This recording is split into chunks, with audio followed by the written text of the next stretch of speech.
Sa balitang abroad, wala raw kinalaman ng Estados Unidos sa pag-atake sa South Fargas ng Iran na siyang pinakamalaking natural gas reserve na kayang mag-supply sa buong mundo ng enerhiya. Ayon sa White House, maaaring ang Israel raw ang umatake dahil sa galit ito sa tumitinding digmaan sa Middle East. Narito ang balita ni Son Santiago. Pinabulaanan ni United States President Donald Trump ang kanilang umanong kinalaman sa malawakang pag-atake sa South Pars gas field ng Iran nitong Miyerkules. Sa kanyang post sa Truth Social, itinuro ni Trump na Israel lamang ang nasa likod ng pag-atake at inilarawan na dahil sa galit kung bakit nila ito ginawa, dulot pa rin ng matinding tensyon sa Middle East. Binigyan diin din ng Pangulo na walang alam ang US bago at nang mangyari ang operasyon. Lumabas ang pahayag ni Trump matapos ang mga ulat na nagsasabing isinagawa ang pag-atake ng Israel at ng Amerika. Ang South Pars gas field ay bahagi ng pinakamalaking natural gas reserve, kaya itinuturing itong mahalagang source ng enerhiya sa buong mundo.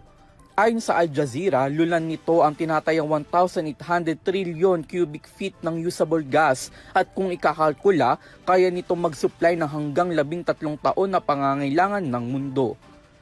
Ang lugar ay pinaghahatian ng Iran at Qatar.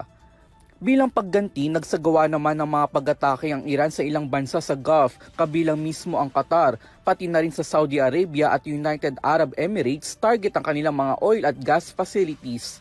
Tinawag ni Trump na hindi makatarungan ang naging aksyong ito, lalo na ang pag-atake sa Ras Laffan Industrial City sa Qatar. Ang nasabing industrial city kasi ay kilala bilang isa sa mga pinakamalawak na liquefied natural gas export facility sa mundo. Samantala, nagbigay din ang US President ng direktang utos sa Israel na nagsasabing na hindi na dapat muling umatake ang bansa sa South Pars. Nagbabala rin siya sa Iran na kung muling maghiganti sila, lalo na sa nasabing facility sa Qatar, handa umano ang Amerika na pasabugi ng kabuuan ng gas field. Dahil sa bagong development na ito, mas lalo pang naramdaman ang epekto ng presyo ng petrolyo sa global market. Isabay pa ang pananatiling kontrol ng Iran sa Strait of Hormuz.